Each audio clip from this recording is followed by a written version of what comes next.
Hey there, it's Anonymous Tea, where we spill the tea anonymously. Hello, hello, hello, hello, hello, everyone. Hello, YouTubers. Hope you guys are all having an amazing day today. Sending good vibes, any positivities, any blessings, and good energy to each and every single one of you. Thank you so much for tuning in. So today we are talking Love Island USA, and today we are talking about a couple of things. One, who had the bright idea to have the show not air on Wednesdays, you guys? Because I don't know what's happening, you guys. I do not know what's happening. It's only 6 weeks for the USA version compared to the 8 weeks of the UK version, and it just seems like a random thing to just have no episode, no continuity on a Wednesday, right? I understand if you want to break up the weekend, right? That makes sense. That's usually what Love Island USA used to do, and usually they didn't air as many days as they're airing now, right? And so technically what's happening now is we're really just getting 5 episodes a week and 1 episode that is going to be unseen Bic, so technically 6 episodes a week and 1 day off, which is fine, right? The UK version, they come on every night, right? So they're on 7 days a week. You get 7 hours a week, and one of the days is the unseen bit. But the problem that I have with this in particular is because of what happened in the previous episode, and that is we had our first public vote. We had our first public vote on who we felt were, the most compatible couples and who we were rooting for. And ultimately, at the conclusion of that vote, somebody was going to be dumped from the villa. I'm assuming a man and a woman, right? Are going to be dumped from the villa out of whoever the bottom 2 couples were. And the issue that I have with that is that should have been on Wednesday's episode, right? That should have been on Wednesday's episode. If you were going to do a day off, why couldn't you done it on a Saturday? Like, make it make sense, you guys. Make it make sense as to why you couldn't do it on a weekend to where, people are going to be busy doing stuff anyways, because 9 times out of 10, they're not working, right? Or having to go into work the next day. So we have a situation to where I think a couple of things are going to happen. If I go off of what I've seen for the most part, I think the couples that are going to be safe, in addition to Hannah and Marco and Anna and Leo, which couldn't have been the worst outcome, you guys, because I wanted Marco to see the bottom, I wanted Anna to see the bottom, and unfortunately they're both safe. So now we have a situation out of 4 couples where it sounds like 2 couples are going to be voted for, America's favorite, and then the 2 other couples are going to be voted at the bottom. And what is going to happen is the safe couples is probably going to choose a boy and a girl to save, and the other boy and girl will be dumped. So here is my thought process from what I've observed. If from what I've observed on various polls, on various platforms, are to be true, I think for sure Destiny and Harrison are one of the couples for sure that is safe, right? Destiny and Harrison for sure are one of the couples that are safe. I love their connection. I think it's genuine. They share the same birthday. They have a lot in common. Harrison seems very impressed by Destiny's, background and credentials and how she carries herself and how she presents herself and is making her breakfast every morning, to the chagrin and jealousy of Anna and others that are begging him to make them breakfast instead of their own couples. And it's giving jealousy. It's giving sabotage. It's giving hate, right? But I do think they are genuine, so I think they are safe. Where I am struggling is who the second safe couple is, right? Because I think for a fact one of the bottom couples for sure is going to be Victor and Carmen. Victor has not had a good couple of episodes with this, rivalry in his head against Fergie by saying he's no competition for him, that he's not worried about him, only for Carmen to completely end things with Victor, and he cannot handle it, and he has decided to isolate himself in the villa versus actually trying to talk to other women to potentially stay in the game. So I think for sure they are in the bottom, right? Now, where I am a little bit concerned is I am a little bit concerned that Kay and Keenan possibly could be in trouble. I hope they are not, because they're the day one couple really that, seems to be progressing the most. Despite Keegan's efforts to try to sabotage this, they still seem like a pretty strong couple at this point.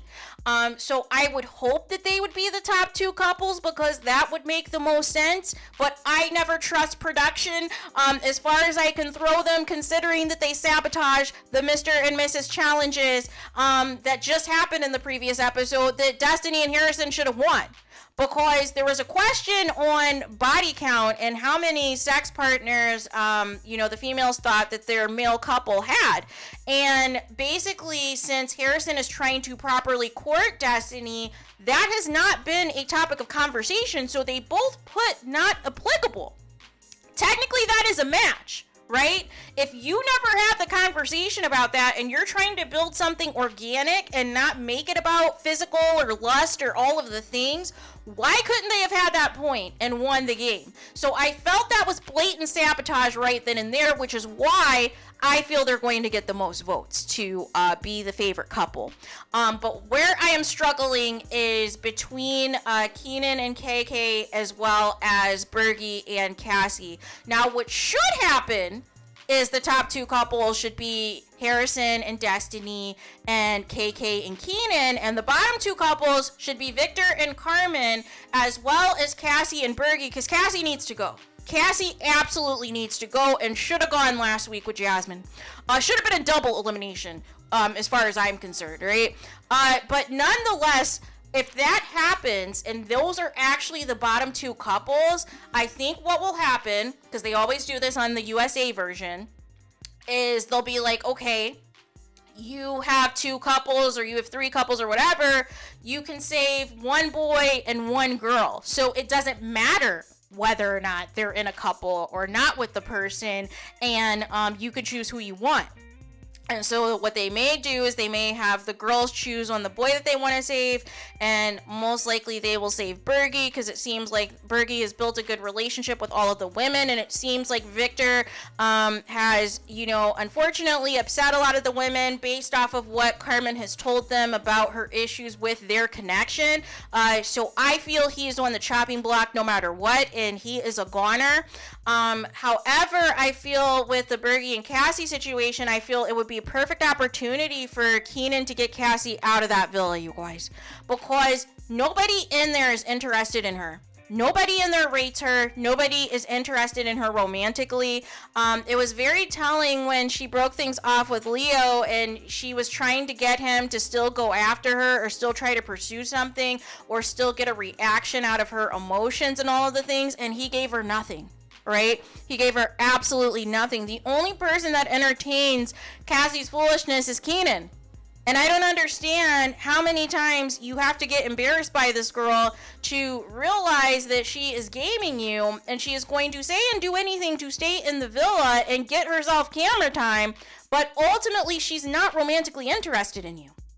Because if she was, she would be moving a lot differently. But the fact that she rejected your kiss in front of everyone, the fact that she said that you needed to be rescued from your relationship with KK, even though you guys have the strongest connection in the villa, tells you everything you should know about Cassie, but for some reason you still continue to entertain her, right? So this would be the perfect opportunity to get her out, as this is no longer a barrier between you and KK, because KK already said if the right guy came in, she would get to know him, right? So that's already putting you on notice that if you continue with this foolery, she can move on with somebody if it's the right person, right? So it would be, if they go this route, to get rid of Cassie, because I don't think production is going to allow Bergie to go anywhere. It is obvious that they want Bergie and Carmen to win no matter what, even though there are some issues, right? Even though there are some inconsistencies in the stories that have taken place.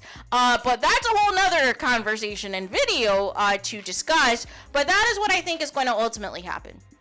Ultimately, in a perfect world, Destiny and Harrison and KK and Keenan are the top couples. They, along with the other safe couples, have to make the decision between Bergie and Cassie, as well as Victor and Carmen, who to save. Everybody knows that Carmen and Bergie have formed a connection at this point, so therefore it would be easy to send home Victor, who the girls are over, and send home Cassie, who has no connection with anyone, and just wash your hands of it. It's an easy dumping, right? It is an easy elimination to do. And then you can see whether or not this thing with Carmen and Bergie progresses, and we can see how Bergie moves as new bombshells come in and how his approach is going to be. So there is that. So let me know your guys' thoughts in the comments. Please do not forget to like, comment, and subscribe. Hit the notification bell so you're notified the moment I post new content on my channel. And with that being said, I'll talk to you guys again very soon.